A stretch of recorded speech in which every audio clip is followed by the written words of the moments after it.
أعوذ بالله من الشيطان الرجيم.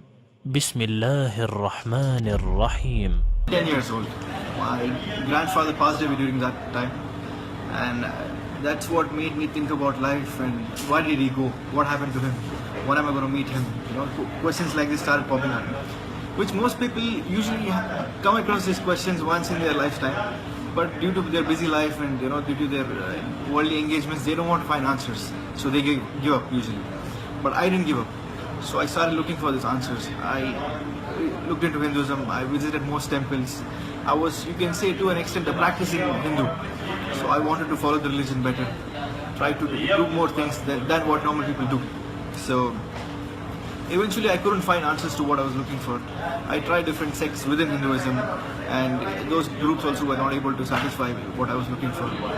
And then I was studying in a Christian school, and Christians are very friendly, very outgoing and well-spoken people. So I thought this must be the way, because the way people are usually depicts whether they are on the truth or not. So I thought maybe they are on the truth. So let me look into Christianity. I started looking into, basically researching about Christianity, and most Bibles that you open, it says it's revised edition. So this made me think that if this is from God, why do you even need to revise it? And also the concept of three being one. And one of the things that struck me was in most like Hinduism or be it Christianity or any other religion, their core concepts, for example, Hindus, they make idols and worship. So this core concept is not to be easily found in the scriptures. So if I ask a normal Hindu, where did you find in the Hindu scripture saying this particular God said, make an idol of me, put a garland and worship me? It is not easy to find for him. In the similar way, if you ask a Christian, where did Jesus explicitly say that I am God, worship me? He will not be able to give you a direct, straight cut answer. So these things were quite contradicting. So from 3,333,333 whatever gods, I ended up with 3, and then I thought there is no God, I became an atheist. I joined college, went to the wrong path, did all the wrong stuff. Basically like how most people live, this life is everything, do whatever you can before you die, you never know when death is going to come. So this was the attitude, but eventually after doing everything that I wanted to, there was a point I realized, now what? What am I going to do next? I've done almost everything that I wanted to. And that's when, the thoughts of death and suicide come into a person's mind.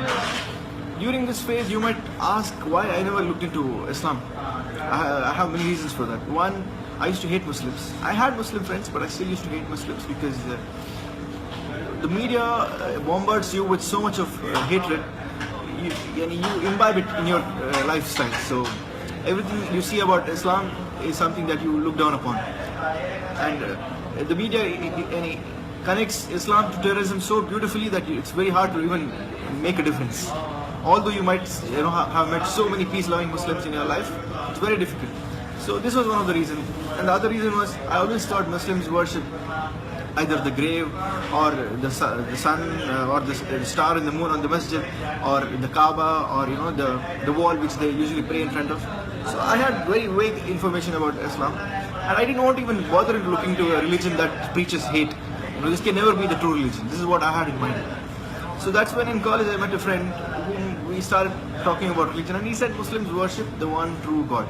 And this was like breaking news for me. I never knew تبارك الذي نزل الفرقان على عبده ليكون للعالمين نذيرا